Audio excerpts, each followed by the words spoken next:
ಚನ್ನಪಟ್ಟಣ ತಾಲೂಕಿನ ಚಿಕ್ಕೆರೆ ಗ್ರಾಮ ಪಂಚಾಯಿತಿ ಅಧ್ಯಕ್ಷರಾಗಿ ಗಂಗೆದೊಡ್ಡಿಯ ರಾಜು ಅವಿರೋಧವಾಗಿ ಆಯ್ಕೆ. ತಾಲೂಕು ಚಿಕ್ಕೆರೆ ಗ್ರಾಮ ಪಂಚಾಯಿತಿ ಕಚೇರಿಯಲ್ಲಿ ನಡೆದ ಅಧ್ಯಕ್ಷ ಸ್ಥಾನದ ಚುನಾವಣೆಯಲ್ಲಿ ರಾಜು ಅವರನ್ನು ಹೊರತುಪಡಿಸಿ ಚಿಕ್ಕೆರೆ ಗ್ರಾಮ ಪಂಚಾಯಿತಿ ಸದಸ್ಯರು ಯಾರೂ ನಾಮಪತ್ರ ಸಲ್ಲಿಸದ ಕಾರಣ ಚುನಾವಣಾಧಿಕಾರಿಯಾಗಿ ಆಗಮಿಸಿದ್ದ ನರೇಗಾ ಯೋಜನಾ ಸಹಾಯಕ ನಿರ್ದೇಶಕ ಸಿದ್ದರಾಜು ಅವರು ರಾಜು ಅವರನ್ನು ಅಧ್ಯಕ್ಷರಾಗಿ ಆಯ್ಕೆ ಮಾಡಿ ಘೋಷಣೆ ಮಾಡಿದರು. ಇದೇ ಸಂದರ್ಭದಲ್ಲಿ ನೂತನ ಅಧ್ಯಕ್ಷರಾಗಿ ಆಯ್ಕೆಯಾದ ರಾಜು ಮಾಜಿ ಜಿಲ್ಲಾ ಪಂಚಾಯತ್ ಅಧ್ಯಕ್ಷರಾದ ಸಿಪಿ ರಾಜೇಶ್ ರವರು ಮಾತನಾಡಿದರು.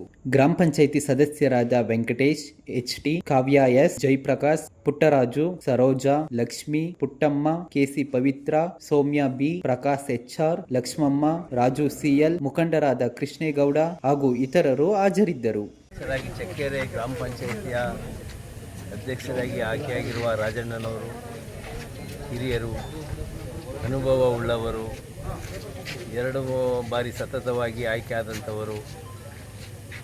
ಗ್ರಾಮದ ಪಂಚಾಯಿತಿ ವ್ಯಾಪ್ತಿಯ ಎಲ್ಲ ಗ್ರಾಮಗಳಿಗೂ ಏನು ಮೂಲಭೂತ ಸೌಕರ್ಯಗಳಿರ್ಬೋದು, ಮನೆಗಳಾಗಿರ್ಬೋದು, ರಸ್ತೆ ಕಾಮಗಾರಿಗಳಾಗಿರ್ಬೋದು, ನರೇಗಾ ಕೆಲಸಗಳಾಗ್ಬೋದು, ಏನು ಉಳಿದಿರುವ ಬಾಕಿ ಕೆಲಸಗಳನ್ನು ಪೂರ್ಣಗೊಳಿಸಿ ಯಶಸ್ವಿ ಅಧ್ಯಕ್ಷರಾಗಲಿ ಅಂತ ಹಾರೈಸ್ತೀನಿ.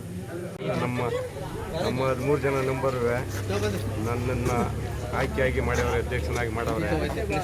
ನಾನು ಈ ಅವಧಿ ಒಳಗೆ ಬೀದಿ ಲೈಟು ಮತ್ತು ಕೆರೆಂಟಿ ಎಲ್ಲ ಕಾಮಗಾರಿಗಳನ್ನು ನರೇಗಾದಿಂದ ಯಾವುದಾಯ್ತು ಅದೆಲ್ಲನೂ ಮಾಡಿಸ್ತೀನಿ.